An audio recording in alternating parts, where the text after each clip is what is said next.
Sa number 2, 9,970 ka mga sugarcane workers nga sa tuanay na apektuhan sang Bagyo Tino ang kabilugan nga magabaton sang bulig pinansyal. Sunod sa DOLE, 3,750 sa target ang nakabaton. Ginsiling ni Gretchen Pasiolan, ang head sa Department of Labor and Employment Negros Occidental, ang una pa lamang at tranche sa assistance ang tigayo nila na release. Tig 1,000 pesos na nabaton sang kada worker. Ang pondo ang gikan sa Social Amelioration Program. Ang mga benepisyaryo, ang mga sugarcane workers, gikan sa mga sugar mills sa Negros Occidental.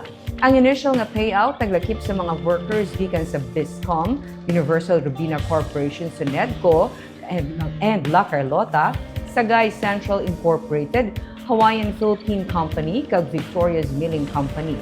Dalang mandiri ang mga mill workers kag field workers nga ang mga palangitan-an labing naapektuhan sang bagyo.